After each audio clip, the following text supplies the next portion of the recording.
ಸರ್ಕಾರ ಎಷ್ಟು ಬಡವಾಗಿದೆ ಅಂತಂದರೆ ಒಂದು ನಾಮಫಲಕವನ್ನು ಕೂಡ ಹಾಕಲಿಕ್ಕೆ ಅವಕಾಶ ಇಲ್ದಂಗೆ ಆಗಿದಂಥದ್ದು. ಗುತ್ತಿಗೆದಾರ ಕಾಮಗಾರಿ ಆರಂಭ ಮಾಡಿ ಸುಮಾರು ವರ್ಷಗಳು ಕಳೀತು. ಅದರಲ್ಲೂ ಕೂಡ ರಾಜ್ಯದ ಅತಿ ದೊಡ್ಡ ದೇವಸ್ಥಾನ ಶಿರಸಿಯ ಮಾರಿಕಾಂಬೆ ಜಾತ್ರಾ ಮಹೋತ್ಸವ ನಡೆದಿರುವಂಥದ್ದು. ರಾಜ್ಯದ ಮೂಲೆ ಮೂಲೆಗಳಿಂದ ಜನರು ಹಾನಗಲ್ ಮಾರ್ಗವಾಗಿ ಶಿರಸಿಗೆ ಸಂಪರ್ಕಿಸುವ ರಸ್ತೆಯಲ್ಲಿ ಬರುವಂಥದ್ದು. ಆದರೆ ಇಲ್ಲಿ ಬರುವ ರಸ್ತೆ ಏನಿದೆ ಅದು ಈ ರೀತಿ ಕಾಣ್ತಾ ಇದೆ. ಸದ್ಯಕ್ಕೆ ದೃಶ್ಯದಲ್ಲಿ ನೋಡ್ತಾ ಇರ್ಬೋದು, ವಾಹನಗಳು ಓಡಾಡ್ತಾ ಇದ್ದಾವೆ. ಧೂಳು ಅಂದರೆ ಅಷ್ಟಿಷ್ಟಲ್ಲ, ಒಬ್ಬ ವ್ಯಕ್ತಿಯನ್ನು ನಡ್ಕೊಂಡು ಹೋದರೆ ಸಾಕು, ಅವನು ಸೀದಾ ನೇರವಾಗಿ ಅವನು ಆಸ್ಪತ್ರೆಗೆ ಹೋಗುವಂಥ ಸ್ಥಿತಿ ನಿರ್ಮಾಣವಾಗಿರುವಂಥದ್ದು. ಅದರಲ್ಲೂ ಕೂಡ ಸಾಕಷ್ಟು ಜನ ಇದೀಗ ಈ ಅಂದರೆ ಶಿರಸಿಗೆ ಹೋಗಬೇಕು ಅಂದರೆ ಇದೇ ಮಾರ್ಗದಲ್ಲಿ ಹೋಗಬೇಕು. ಇದನ್ನು ಹೊರತುಪಡಿಸಿದರೆ ಶಿವಮೊಗ್ಗ ಮಾರ್ಗವಾಗಿ ಹೋಗ್ಬೋದು. ಬೆಂಗಳೂರಿಂದ ಬಂದರೆ ಸ್ಥಳೀಯರು ಯಾರಾದರೂ ಹೋಗಬೇಕು ಅಂದರೆ ಸುತ್ತಂದರೆ ಸರಿಸುಮಾರು 200 ಕಿಲೋಮೀಟರ್ ಹೆಚ್ಚು ಕಡಿಮೆ ಆಗುವಂಥದ್ದು. ದೃಶ್ಯದಲ್ಲಿ ನೋಡ್ತಿರುವಾಗೆ ಸಾಕಷ್ಟು ಕಾರುಗಳು ಕೂಡ ಓಡಾಟ ನಡೀತಾ ಇದೆ. ಯಾಕಂದರೆ ಭಕ್ತರು ತಮ್ಮ ವಾಹನಗಳನ್ನು ಕ್ಲೀನಾಗಿ ತೊಳೆಸ್ಕೊಂಡು ಈ ಜಾತ್ರಾ ಮಹೋತ್ಸವಕ್ಕೆ ಹೋಗ್ತಾ ಇರ್ತಾರೆ. ಆದರೆ ಅವರೆಲ್ಲರೂ ಧೂಳಿನಲ್ಲೇ ಮುಳುಗಿ ಹೋಗುವಂಥ ಪರಿಸ್ಥಿತಿ ಆಗಿರುವಂಥದ್ದು ದೃಶ್ಯದಲ್ಲಿ ತೋರಿಸ್ತಾರೆ. ಇಲ್ಲೇ ಒಂದು ಕಾಮಗಾರಿ ನಡೀತಾ ಇದೆ. ಒಂದು ಚಿಕ್ಕದಾದಂಥ ಬ್ರಿಡ್ಜನ್ನು ಕಟ್ಟಿದ್ದಾರೆ. ಈ ಬ್ರಿಡ್ಜ್ನಲ್ಲೇ ಒಬ್ಬ ಯುವಕ ಹೆಲ್ಮೆಟ್ ಇಲ್ಲದೆ ಬಿದ್ದು ಅವನ ಪ್ರಾಣವನ್ನು ಕಳ್ಕೊಂಡಿದ್ದಾನೆ. ಅದು ಕೂಡ ಸ್ವಲ್ಪ ದಿನಗಳ ಹಿಂದೆ ಕೂಡ ವರದಿಯಾಗಿತ್ತು. ನೋಡ್ತಾರೆ ದೃಶ್ಯದಲ್ಲಿ ಈ ಸರ್ಕಾರ ಯಾವ ರೀತಿ ಬಡವಾಗಿದೆ ಅಂದರೆ ಕಟ್ಟಿಗೆಗಳನ್ನು ನಿಲ್ಲಿಸಿ ಅದಕ್ಕೆ ಒಂದು ಸಣ್ಣದಾದಂತಹ ಪ್ಲವಿಡನ್ನು ಹಾಕಿರುವಂಥದ್ದು, ಅಂದರೆ ಕವರನ್ನು ಹಾಕಿರುವಂಥದ್ದು ಅಷ್ಟೇ. ಯಾವುದೇ ತರಹದ ತಡೆಗೋಡೆ ನಿರ್ಮಾಣ ಮಾಡಿಲ್ಲ, ಕಬ್ಬಿಣ ಹಾಕಿಲ್ಲ. ಕಟ್ಟಿಗೆಗಳನ್ನು ನೋಡಿ ದೃಶ್ಯದಲ್ಲಿ ತೋರಿಸಿಲ್ಲ ನಿಮಗೆ. ಇಲ್ಲಿ ನೋಡಿ, ಈ ಥರ ರೀತಿಯ ಮುರಿದು ಬಿದ್ದ ಒಣ ಕಟ್ಟಿಗೆಗಳಿಗೆ ಪ್ಲಾಸ್ಟಿಕ್ಕನ್ನು ಅಂದರೆ ಸ್ಟಾಪ್ ಅನ್ನೋ ಒಂದು ಬೋರ್ಡನ್ನು ನಾಮಫಲಕವನ್ನು ಹೊರತುಪಡಿಸಿದರೆ ಯಾವುದೇ ಥರದ ನಾಮಫಲಕಗಳಿಲ್ಲ. ಈ ರೀತಿಯಾಗಿ ಯಾರಾದರೂ ಜೋರಾಗಿ ವಾಹನ ಸವಾರರು ಬಸ್ಗಳು ಬಂದಾಗ ಎಡಕ್ಕೆ ಸರಿದರೆ ಇಂತಹ ಕಂದಕಗಳು, ಅಂದರೆ ಈ ದೊಡ್ಡದಾದಂತಹ ಬ್ರಿಡ್ಜ್ಗಳನ್ನು ನಿರ್ಮಾಣ ಮಾಡ್ತಾರೆ, ಈ ಬ್ರಿಡ್ಜ್ಗಳಿಗೆ ಬಿದ್ದು ಹೋಗುವಂಥದ್ದು. ಅಥವಾ ಯಾವುದಾದ್ರೂ ವಾಹನ ಮಳೆ ಬಂದಾಗ ಇಲ್ಲಿಂದ ಉರುಳಿತು ಅಂದರೆ ನೇರವಾಗಿ ಆ ಕಬ್ಬಿಣಗಳಿಗೆ ಸಿಕ್ಕಾಕೊಳ್ಳುವಂಥ ಪರಿಸ್ಥಿತಿ ಉಂಟಾಗಿದೆ. ಆದರೂ ಕೂಡ ಈ ಉತ್ತರ ಕನ್ನಡ ಜಿಲ್ಲಾಡಳಿತ ಕೂಡ ಎಚ್ಚೆತ್ತುಕೊಂಡಿಲ್ಲ ಅಂತ ಹೇಳ್ಬೋದು. ಸಾಕಷ್ಟು ದಿನಗಳಿಂದ ಕಾಮಗಾರಿ ಆರಂಭವಾಗಿದೆ. ಜಾತ್ರಾ ಮಹೋತ್ಸವಕ್ಕೆ ರಾಜ್ಯದ ಮೂಲೆ ಮೂಲೆಗಳಿಂದ ಲಕ್ಷಾಂತರ ಭಕ್ತರು ದಿನ ಬೆಳಗಾದರೆ ಬರ್ತಾ ಇದ್ದಾರೆ. ಆದರೂ ಕೂಡ ಈ ಕಾಮಗಾರಿಗೆ ಯಾವುದೇ ರೀತಿಯ ನಾಮಫಲಕ ಹಾಕದೆ ಮತ್ತು ಇಲ್ಲಿಯ ಗುತ್ತಿಗೆದಾರ ಯಾರಿದ್ದಾರೋ ದಯವಿಟ್ಟು ಅಂಥವ್ರನ್ನ ಹುಡುಕಿ ಅವರಿಗೆ ಪ್ರಶಸ್ತಿಯನ್ನು ಕೊಡಬೇಕು ಸರ್ಕಾರ. ಯಾಕಂದರೆ ಈ ರೀತಿಯಾಗಿ ಯಾವುದೇ ನಾಮಫಲಕವನ್ನು ಹಾಕದೆ ಮತ್ತು ಈ ಓಡಾಡುವಂಥ ರಸ್ತೆಗಳನ್ನು ಒಂದು ಬದಿಯಲ್ಲಿ ಮಾಡಿ ಮತ್ತೊಂದು ಬದಿಯಲ್ಲಿ ನಂತರ ಮಾಡುವ ಪ್ರಕ್ರಿಯೆಯನ್ನು ಪ್ರತಿ ಕಡೆ ಎಲ್ಲ ಕಡೆ ನೋಡ್ತೀವಿ. ಆದರೆ ಇಲ್ಲಿ ಮಾತ್ರ ಹಾಗಿಲ್ಲ. ದೃಶ್ಯದಲ್ಲಿ ನೋಡ್ತಿರುವಾಗೆ ಒಂದು ಸರ್ಕಾರಿ ವಾಹನ ಬಸ್ ಬಂತು. ಆ ಬಸ್ ಬಂತು ಅಂತಂದರೆ ಈ ರೀತಿ ಧೂಳಾಗುತ್ತೆ. ಅದು ಹೋಗೋರು ಅಂದರೆ ನೇರವಾಗಿ ಹೋಗುವಂಥ ಅಕ್ಕಪಕ್ಕದ ಕಾರ್ಗಳಿಗೆ ಮುಂದೆ ಬರುವಂತಹ ಯಾವುದೇ ವಾಹನಗಳು ಗ್ಲಾಸಲ್ಲಿ ಕಾಣೋದಿಲ್ಲ. ಹೀಗಾಗಿ ಸಂಪೂರ್ಣವಾಗಿ ಈ ರಸ್ತೆ ಈ ರೀತಿ ಮಯವಾಗಿರುವಂಥದ್ದು ಸಾಕಷ್ಟು ದೃಶ್ಯ ನೋಡ್ತಾ ಇರ್ಬೋದು. ಆ ವಾಹನಗಳು ಮೊದಲೇ ಸರ್ಕಾರದ ಈ ಗ್ಯಾರಂಟಿ ಯೋಜನೆಗಳ ಆರಂಭವಾದಾಗಿನಿಂದನೂ ಸರ್ಕಾರದ ಬಸ್ಗಳ ಸ್ಥಿತಿ ಕೂಡ ಹೇಳ್ತಿರೋದಾಗಿದೆ. ಅಂತಹ ಬಸ್ಗಳ ಮಧ್ಯವೇ ನಾನು ಕೂಡ ಧೂಳದಲ್ಲೇ ಇದ್ದೀನಿ. ಈ ರೀತಿಯಾಗಿ ಧೂಳು ಆಗ್ತಾ ಇರುವಂಥದ್ದು. ಅದ್ರ ಜೊತೆಗೆ ಕಾರ್ಗಳಲ್ಲಿ, ಅಂದರೆ ಹಿಂದ್ಗಡೆ ಬರುವಂಥ ಕಾರ್ಗಳಲ್ಲಿ ಯಾವುದೇ ಮುಂದಿನ ರಸ್ತೆ ಕೂಡ ಕಾಣೋದಿಲ್ಲ ಅಂತ ಹೇಳ್ಬೋದು. ಇಷ್ಟಾದರೂ ಕೂಡ ಜಿಲ್ಲಾಡಳಿತ, ಅಂದರೆ ಉತ್ತರ ಕನ್ನಡ ಜಿಲ್ಲಾಡಳಿತ ಎಚ್ಚೆತ್ತುಕೋಬೇಕಾಗಿರುವಂಥದ್ದು. ಜೊತೆಗೆ ಬರುವ ಭಕ್ತರಿಗೆ ಸಲೀಸಾದ ರಸ್ತೆಯನ್ನು ಮಾಡಿಕೊಡ್ಬೇಕು ಅನ್ನೋದು ನಮ್ಮ ಆಶೆ ಅಂತ ಹೇಳ್ಬೋದು. ಕ್ಯಾಮರಾ ಪರ್ಸನ್ ಶಂಕರ್ ಕೊಪ್ಪ ಜೊತೆ ಮಾರುತಿ BM, ಉತ್ತರ ಕನ್ನಡ. ಸರ್ಕಾರ ಎಷ್ಟು ಬಡವಾಗಿದೆ ಅಂತಂದರೆ ಒಂದು ನಾಮಫಲಕವನ್ನು ಕೂಡ ಹಾಕಲಿಕ್ಕೆ ಅವಕಾಶ ಇಲ್ದಂಗೆ ಆಗಿದಂಥದ್ದು. ಗುತ್ತಿಗೆದಾರ ಕಾಮಗಾರಿ ಆರಂಭ ಮಾಡಿ ಸುಮಾರು ವರ್ಷಗಳು ಕಳೀತು. ಅದರಲ್ಲೂ ಕೂಡ ರಾಜ್ಯದ ಅತಿ ದೊಡ್ಡ ದೇವಸ್ಥಾನ ಶಿರಸಿಯ ಮಾರಿಕಾಂಬೆ ಜಾತ್ರಾ ಮಹೋತ್ಸವ ನಡೆದಿರುವಂಥದ್ದು. ರಾಜ್ಯದ ಮೂಲೆ ಮೂಲೆಗಳಿಂದ ಜನರು ಹಾನಗಲ್ ಮಾರ್ಗವಾಗಿ ಶಿರಸಿಗೆ ಸಂಪರ್ಕಿಸುವ ರಸ್ತೆಯಲ್ಲಿ ಬರುವಂಥದ್ದು. ಆದರೆ ಇಲ್ಲಿ ಬರುವ ರಸ್ತೆ ಏನಿದೆ ಅದು ಈ ರೀತಿ ಕಾಣ್ತಾ ಇದೆ. ಸದ್ಯಕ್ಕೆ ದೃಶ್ಯದಲ್ಲಿ ನೋಡ್ತಾ ಇರ್ಬೋದು, ವಾಹನಗಳು ಓಡಾಡ್ತಾ ಇದ್ದಾವೆ. ಧೂಳು ಅಂದರೆ ಅಷ್ಟಿಷ್ಟಲ್ಲ, ಒಬ್ಬ ವ್ಯಕ್ತಿಯನ್ನು ನಡ್ಕೊಂಡು ಹೋದರೆ ಸಾಕು, ಅವನು ಸೀದಾ ನೇರವಾಗಿ ಅವನು ಆಸ್ಪತ್ರೆಗೆ ಹೋಗುವಂಥ ಸ್ಥಿತಿ ನಿರ್ಮಾಣವಾಗಿರುವಂಥದ್ದು. ಅದರಲ್ಲೂ ಕೂಡ ಸಾಕಷ್ಟು ಜನ ಇದೀಗ ಅಂದರೆ ಶಿರಸಿಗೆ ಹೋಗಬೇಕು ಅಂದರೆ ಇದೇ ಮಾರ್ಗದಲ್ಲಿ ಹೋಗಬೇಕು. ಇದನ್ನು ಹೊರತುಪಡಿಸಿದರೆ ಶಿವಮೊಗ್ಗ ಮಾರ್ಗವಾಗಿ ಹೋಗ್ಬೋದು.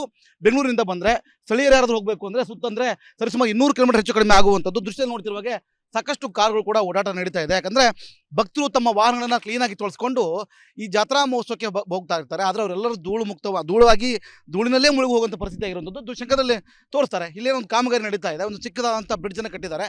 ಈ ಬ್ರಿಡ್ಜ್ನಲ್ಲೇ ಒಬ್ಬ ಯುವಕ ಹೆಲ್ಮೆಟ್ ಇಲ್ಲದೆ ಬಿದ್ದು ಅವನ ಪ್ರಾಣವನ್ನು ಕಳ್ಕೊಂಡಿದ್ದಾನೆ. ಅದು ಕೂಡ ಸ್ವಲ್ಪ ದಿನಗಳ ಹಿಂದೆ ಕೂಡ ವರದಿಯಾಗಿತ್ತು. ನೋಡ್ತಾರೆ ದೃಶ್ಯದಲ್ಲಿ ಈ ಸರ್ಕಾರ ಯಾವ ರೀತಿ ಬಡವಾಗಿದೆ ಅಂದರೆ ಕಟ್ಟಿಗೆಗಳನ್ನು ನಿಲ್ಲಿಸಿ ಅದಕ್ಕೆ ಒಂದು ಸಣ್ಣದಾದಂತಹ ಪ್ಲವಿಡನ್ನು ಹಾಕಿರುವಂಥದ್ದು, ಅಂದರೆ ಕವರನ್ನು ಹಾಕಿರುವಂಥದ್ದು ಅಷ್ಟೇ. ಯಾವುದೇ ತರಹದ ತಡೆಗೋಡೆ ನಿರ್ಮಾಣ ಮಾಡಿಲ್ಲ, ಕಬ್ಬಿಣ ಹಾಕಿಲ್ಲ. ಕಟ್ಟಿಗೆಗಳನ್ನು ನೋಡಿ ದೃಶ್ಯದಲ್ಲಿ ತೋರಿಸಿಲ್ಲ ನಿಮಗೆ. ಇಲ್ಲಿ ನೋಡಿ, ಈ ಥರ ರೀತಿಯ ಮುರಿದು ಬಿದ್ದ ಒಣ ಕಟ್ಟಿಗೆಗಳಿಗೆ ಪ್ಲಾಸ್ಟಿಕ್ಕನ್ನು, ಅಂದರೆ ಸ್ಟಾಪ್ ಅನ್ನೋ ಒಂದು ಬೋರ್ಡನ್ನು ನಾಮಫಲಕವನ್ನು ಹೊರತುಪಡಿಸಿದರೆ ಯಾವುದೇ ಥರದ ನಾಮಫಲಕಗಳಿಲ್ಲ. ಈ ರೀತಿಯಾಗಿ ಯಾರಾದರೂ ಜೋರಾಗಿ ವಾಹನ ಸವಾರರು ಬಸ್ಗಳು ಬಂದಾಗ ಎಡಕ್ಕೆ ಸರಿದರೆ ಇಂತಹ ಕಂದಕಗಳು, ಅಂದರೆ ಈ ದೊಡ್ಡದಾದಂತಹ ಬ್ರಿಡ್ಜ್ಗಳನ್ನು ನಿರ್ಮಾಣ ಮಾಡ್ತಾರೆ, ಈ ಬ್ರಿಡ್ಜ್ಗಳಿಗೆ ಬಿದ್ದು ಹೋಗುವಂಥದ್ದು. ಅಥವಾ ಯಾವುದಾದ್ರೂ ವಾಹನ ಮಳೆ ಬಂದಾಗ ಇಲ್ಲಿಂದ ಉರುಳಿತು ಅಂದರೆ ನೇರವಾಗಿ ಆ ಕಬ್ಬಿಣಗಳಿಗೆ ಸಿಕ್ಕಾಕೊಳ್ಳುವಂಥ ಪರಿಸ್ಥಿತಿ ಉಂಟಾಗಿದೆ. ಆದರೂ ಕೂಡ ಈ ಉತ್ತರ ಕನ್ನಡ ಜಿಲ್ಲಾಡಳಿತ ಕೂಡ ಎಚ್ಚೆತ್ತುಕೊಂಡಿಲ್ಲ ಅಂತ ಹೇಳ್ಬೋದು. ಸಾಕಷ್ಟು ದಿನಗಳಿಂದ ಕಾಮಗಾರಿ ಆರಂಭವಾಗಿದೆ. ಜಾತ್ರಾ ಮಹೋತ್ಸವಕ್ಕೆ ರಾಜ್ಯದ ಮೂಲೆ ಮೂಲೆಗಳಿಂದ ಲಕ್ಷಾಂತರ ಭಕ್ತರು ದಿನ ಬೆಳಗಾದರೆ ಬರ್ತಾ ಇದ್ದಾರೆ. ಆದರೂ ಕೂಡ ಈ ಕಾಮಗಾರಿಗೆ ಯಾವುದೇ ರೀತಿಯ ನಾಮಫಲಕ ಹಾಕದೆ ಮತ್ತು ಇಲ್ಲಿಯ ಗುತ್ತಿಗೆದಾರರು ಯಾರಿದ್ದಾರೋ ದಯವಿಟ್ಟು ಅಂಥವ್ರನ್ನ ಹುಡುಕಿ ಅವರಿಗೆ ಪ್ರಶಸ್ತಿಯನ್ನು ಕೊಡಬೇಕು ಸರ್ಕಾರ. ಯಾಕಂದರೆ ಈ ರೀತಿಯಾಗಿ ಯಾವುದೇ ನಾಮಫಲಕವನ್ನು ಹಾಕದೆ ಮತ್ತು ಈ ಓಡಾಡುವಂಥ ರಸ್ತೆಗಳನ್ನು ಒಂದು ಬದಿಯಲ್ಲಿ ಮಾಡಿ ಮತ್ತೊಂದು ಬದಿಯಲ್ಲಿ ನಂತರ ಮಾಡುವ ಪ್ರಕ್ರಿಯೆಯನ್ನು ಪ್ರತಿ ಕಡೆ ಎಲ್ಲ ಕಡೆ ನೋಡ್ತೀವಿ. ಆದರೆ ಇಲ್ಲಿ ಮಾತ್ರ ಹಾಗಿಲ್ಲ. ದೃಶ್ಯ ನೋಡ್ತಿರುವ ಹಾಗೆ ಒಂದು ಸರ್ಕಾರಿ ವಾಹನ ಬಂತು, ಬಸ್ ಬಂತು. ಆ ಬಸ್ ಬಂತು ಅಂತಂದರೆ ಈ ರೀತಿ ಧೂಳಾಗುತ್ತೆ. ಅದು ಹೋಗೋರು ಅಂದರೆ ನೇರವಾಗಿ ಹೋಗುವಂಥ ಅಕ್ಕಪಕ್ಕದ ಕಾರ್ಗಳಿಗೆ ಮುಂದೆ ಬರುವಂತಹ ಯಾವುದೇ ವಾಹನಗಳು ಗ್ಲಾಸಲ್ಲಿ ಕಾಣೋದಿಲ್ಲ. ಹೀಗಾಗಿ ಸಂಪೂರ್ಣವಾಗಿ ಈ ರಸ್ತೆ ಈ ರೀತಿ ಧೂಳುಮಯವಾಗಿರುವಂಥದ್ದು ಸಾಕಷ್ಟು ದೃಶ್ಯ ನೋಡ್ತಾ ಇರ್ಬೋದು. ಆ ವಾಹನಗಳು ಮೊದಲೇ ಸರ್ಕಾರದ ಈ ಗ್ಯಾರಂಟಿ ಯೋಜನೆಗಳ ಆರಂಭವಾದಾಗಿನಿಂದನೂ ಸರ್ಕಾರದ ಬಸ್ಗಳ ಸ್ಥಿತಿ ಕೂಡ ಹೇಳ್ತಿರೋದಾಗಿದೆ. ಅಂತಹ ಬಸ್ಗಳ ಮಧ್ಯವೇ ನಾನು ಕೂಡ ಧೂಳದಲ್ಲೇ ಇದ್ದೀನಿ. ಈ ರೀತಿಯಾಗಿ ಧೂಳಾಗ್ತಾ ಇರುವಂಥದ್ದು. ಅದ್ರ ಜೊತೆಗೆ ಕಾರ್ಗಳಲ್ಲಿ ಅಂದರೆ ಹಿಂದ್ಗಡೆ ಬರುವಂಥ ಕಾರ್ಗಳಲ್ಲಿ ಯಾವುದೇ ಮುಂದಿನ ರಸ್ತೆ ಕೂಡ ಕಾಣೋದಿಲ್ಲ ಅಂತ ಹೇಳ್ಬೋದು. ಇಷ್ಟಾದರೂ ಕೂಡ ಜಿಲ್ಲಾಡಳಿತ ಅಂದರೆ ಉತ್ತರ ಕನ್ನಡ ಜಿಲ್ಲಾಡಳಿತ ಎಚ್ಚೆತ್ತುಕೋಬೇಕಾಗಿರುವಂಥದ್ದು. ಜೊತೆಗೆ ಬರುವ ಭಕ್ತರಿಗೆ ಸಲೀಸಾದ ರಸ್ತೆಯನ್ನು ಮಾಡಿಕೊಡ್ಬೇಕು ಅನ್ನೋದು ನಮ್ಮ ಆಶಯ ಅಂತ ಹೇಳ್ಬೋದು. ಕ್ಯಾಮ್ರಾ ಪರ್ಸನ್ ಶಂಕರ್ ಕೊಪ್ಪ ಜೊತೆ ಮಾರುತಿ BM, ಉತ್ತರ ಕನ್ನಡ. ಸರ್ಕಾರ ಎಷ್ಟು ಬಡವಾಗಿದೆ ಅಂತಂದರೆ ಒಂದು ನಾಮಫಲಕವನ್ನು ಕೂಡ ಹಾಕಲಿಕ್ಕೆ ಅವಕಾಶ ಇಲ್ದಂಗೆ ಆಗಿದಂಥದ್ದು. ಗುತ್ತಿಗೆದಾರ ಕಾಮಗಾರಿ ಆರಂಭ ಮಾಡಿ ಸುಮಾರು ವರ್ಷಗಳು ಕಳೀತು. ಅದರಲ್ಲೂ ಕೂಡ ರಾಜ್ಯದ ಅತಿ ದೊಡ್ಡ ದೇವಸ್ಥಾನ ಶಿರಸಿಯ ಮಾರಿಕಾಂಬೆ ಜಾತ್ರಾ ಮಹೋತ್ಸವ ನಡೆದಿರುವಂಥದ್ದು. ರಾಜ್ಯದ ಮೂಲೆ ಮೂಲೆಗಳಿಂದ ಜನರು ಹಾನಗಲ್ ಮಾರ್ಗವಾಗಿ ಶಿರಸಿಗೆ ಸಂಪರ್ಕಿಸುವ ರಸ್ತೆಯಲ್ಲಿ ಬರುವಂಥದ್ದು. ಆದರೆ ಇಲ್ಲಿ ಬರುವ ರಸ್ತೆ ಏನಿದೆ ಅದು ಈ ರೀತಿ ಕಾಣ್ತಾ ಇದೆ ಸದ್ಯಕ್ಕೆ. ದೃಶ್ಯ ನೋಡ್ತಾ ಇರ್ಬೋದು. ವಾಹನಗಳು ಓಡಾಡ್ತಾ ಇದ್ದಾವೆ. ಧೂಳು ಅಂದರೆ ಅಷ್ಟಿಷ್ಟಲ್ಲ, ಒಬ್ಬ ವ್ಯಕ್ತಿಯನ್ನು ನಡ್ಕೊಂಡು ಹೋದರೆ ಸಾಕು ಅವನು ಸೀದಾ ನೇರವಾಗಿ ಅವನು ಆಸ್ಪತ್ರೆಗೆ ಹೋಗುವಂಥ ಸ್ಥಿತಿ ನಿರ್ಮಾಣವಾಗಿರುವಂಥದ್ದು. ಅದರಲ್ಲೂ ಕೂಡ ಸಾಕಷ್ಟು ಜನ ಇದೀಗ ಅಂದರೆ ಶಿರಸಿಗೆ ಹೋಗಬೇಕು ಅಂದರೆ ಇದೇ ಮಾರ್ಗದಲ್ಲಿ ಹೋಗಬೇಕು. ಇದನ್ನು ಹೊರತುಪಡಿಸಿದ್ರೆ ಶಿವಮೊಗ್ಗ ಮಾರ್ಗವಾಗಿ ಹೋಗ್ಬೋದು. ಬೆಂಗಳೂರಿಂದ ಬಂದರೆ ಸ್ಥಳೀಯರು ಯಾರಾದರೂ ಹೋಗಬೇಕು ಅಂದರೆ ಸುತ್ತಂದರೆ ಸರಿಸುಮಾರು 200 ಕಿಲೋಮೀಟರ್ ಹೆಚ್ಚು ಕಡಿಮೆ ಆಗುವಂಥದ್ದು. ದೃಶ್ಯ ನೋಡ್ತಿರುವಾಗೆ ಸಾಕಷ್ಟು ಕಾರ್ಗಳು ಕೂಡ ಓಡಾಟ ನಡೀತಾ ಇದೆ. ಯಾಕಂದರೆ ಭಕ್ತರು ತಮ್ಮ ವಾಹನಗಳನ್ನು ಕ್ಲೀನಾಗಿ ತೊಳೆಸ್ಕೊಂಡು ಈ ಜಾತ್ರಾ ಮಹೋತ್ಸವಕ್ಕೆ ಹೋಗ್ತಾ ಇರ್ತಾರೆ. ಆದರೆ ಅವರೆಲ್ಲರೂ ಧೂಳಿನಲ್ಲೇ ಮುಳುಗಿ ಹೋಗುವಂಥ ಪರಿಸ್ಥಿತಿ ಆಗಿರುವಂಥದ್ದು ಶಂಕರದಲ್ಲಿ ತೋರಿಸ್ತಾರೆ. ಇಲ್ಲೇ ಒಂದು ಕಾಮಗಾರಿ ನಡೀತಾ ಇದೆ. ಒಂದು ಚಿಕ್ಕದಾದಂಥ ಬ್ರಿಡ್ಜನ್ನು ಕಟ್ಟಿದ್ದಾರೆ. ಈ ಬ್ರಿಡ್ಜ್ನಲ್ಲೇ ಒಬ್ಬ ಯುವಕ ಹೆಲ್ಮೆಟ್ ಇಲ್ಲದೆ ಬಿದ್ದು ಅವನ ಪ್ರಾಣವನ್ನು ಕಳ್ಕೊಂಡಿದ್ದಾನೆ. ಅದು ಕೂಡ ಸ್ವಲ್ಪ ದಿನಗಳ ಹಿಂದೆ ಕೂಡ ವರದಿಯಾಗಿತ್ತು. ನೋಡ್ತಾರೆ ದೃಶ್ಯದಲ್ಲಿ ಈ ಸರ್ಕಾರ ಯಾವ ರೀತಿ ಬಡವಾಗಿದೆ ಅಂದರೆ ಕಟ್ಟಿಗೆಗಳನ್ನು ನಿಲ್ಲಿಸಿ ಅದಕ್ಕೆ ಒಂದು ಸಣ್ಣದಾದಂತಹ ಪ್ಲವಿಡನ್ನು ಹಾಕಿರುವಂಥದ್ದು, ಅಂದರೆ ಕವರನ್ನು ಹಾಕಿರುವಂಥದ್ದು ಅಷ್ಟೇ. ಯಾವುದೇ ತರಹದ ತಡೆಗೋಡೆ ನಿರ್ಮಾಣ ಮಾಡಿಲ್ಲ, ಕಬ್ಬಿಣ ಹಾಕಿಲ್ಲ. ಕಟ್ಟಿಗೆಗಳನ್ನು ನೋಡಿ ದೃಶ್ಯದಲ್ಲಿ ತೋರಿಸಿಲ್ಲ ನಿಮಗೆ. ಇಲ್ಲಿ ನೋಡಿ ಈ ಥರ ರೀತಿಯ ಮುರಿದು ಬಿದ್ದ ಒಣ ಕಟ್ಟಿಗೆಗಳಿಗೆ ಪ್ಲಾಸ್ಟಿಕ್ಕನ್ನು ಅಂದರೆ ಸ್ಟಾಪ್ ಅನ್ನೋ ಒಂದು ಬೋರ್ಡನ್ನು ನಾಮಫಲಕವನ್ನು ಹೊರತುಪಡಿಸಿದರೆ ಯಾವುದೇ ಥರದ ನಾಮಫಲಕಗಳಿಲ್ಲ. ಈ ರೀತಿಯಾಗಿ ಯಾರಾದರೂ ಜೋರಾಗಿ ವಾಹನ ಸವಾರರು ಬಸ್ಗಳು ಬಂದಾಗ ಎಡಕ್ಕೆ ಸರಿದ್ರೆ ಇಂತಹ ಕಂದಕಗಳು ಅಂದರೆ ಈ ದೊಡ್ಡದಾದಂತಹ ಬ್ರಿಡ್ಜ್ಗಳನ್ನು ನಿರ್ಮಾಣ ಮಾಡ್ತಾರೆ. ಈ ಬ್ರಿಡ್ಜ್ಗಳಿಗೆ ಬಿದ್ದು ಹೋಗುವಂಥದ್ದು ಅಥವಾ ಯಾವುದಾದ್ರೂ ವಾಹನ ಮಳೆ ಬಂದಾಗ ಇಲ್ಲಿಂದ ಉರುಳಿತು ಅಂದರೆ ನೇರವಾಗಿ ಆ ಕಬ್ಬಿಣಗಳಿಗೆ ಸಿಕ್ಕಾಕೊಳ್ಳುವಂಥ ಪರಿಸ್ಥಿತಿ ಉಂಟಾಗಿದೆ. ಆದರೂ ಕೂಡ ಈ ಉತ್ತರ ಕನ್ನಡ ಜಿಲ್ಲಾಡಳಿತ ಕೂಡ ಎಚ್ಚೆತ್ತುಕೊಂಡಿಲ್ಲ ಅಂತ ಹೇಳ್ಬೋದು. ಸಾಕಷ್ಟು ದಿನಗಳಿಂದ ಕಾಮಗಾರಿ ಆರಂಭವಾಗಿದೆ. ಜಾತ್ರಾ ಮಹೋತ್ಸವಕ್ಕೆ ರಾಜ್ಯದ ಮೂಲೆ ಮೂಲೆಗಳಿಂದ ಲಕ್ಷಾಂತರ ಭಕ್ತರು ದಿನ ಬೆಳಗಾದರೆ ಬರ್ತಾ ಇದ್ದಾರೆ.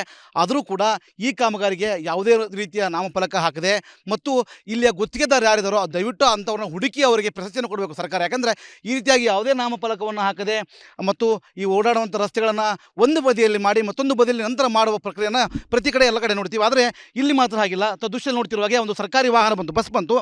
ಆ ಬಸ್ ಬಂತು ಅಂತಂದರೆ ಈ ರೀತಿ ಧೂಳಾಗುತ್ತೆ. ಅದು ಹೋಗೋರು ಅಂದರೆ ನೇರವಾಗಿ ಹೋಗುವಂಥ ಅಕ್ಕಪಕ್ಕದ ಕಾರ್ಗಳಿಗೆ ಮುಂದೆ ಬರುವಂತಹ ಯಾವುದೇ ವಾಹನಗಳು ಗ್ಲಾಸಲ್ಲಿ ಕಾಣೋದಿಲ್ಲ. ಹೀಗಾಗಿ ಸಂಪೂರ್ಣವಾಗಿ ಈ ರಸ್ತೆ ಈ ರೀತಿ ಧೂಳುಮಯವಾಗಿರುವಂಥದ್ದು ಸಾಕಷ್ಟು ದೃಶ್ಯ ನೋಡ್ತಾ ಇರ್ಬೋದು. ಆ ವಾಹನಗಳು ಮೊದಲೇ ಸರ್ಕಾರದ ಈ ಗ್ಯಾರಂಟಿ ಯೋಜನೆಗಳ ಆರಂಭವಾದಾಗಿನಿಂದನೂ ಸರ್ಕಾರದ ಬಸ್ಗಳ ಸ್ಥಿತಿ ಕೂಡ ಹೇಳ್ತಿರೋದಾಗಿದೆ. ಅಂತಹ ಬಸ್ಗಳ ಮಧ್ಯವೇ ನಾನು ಕೂಡ ಧೂಳದಲ್ಲೇ ಇದ್ದೀನಿ.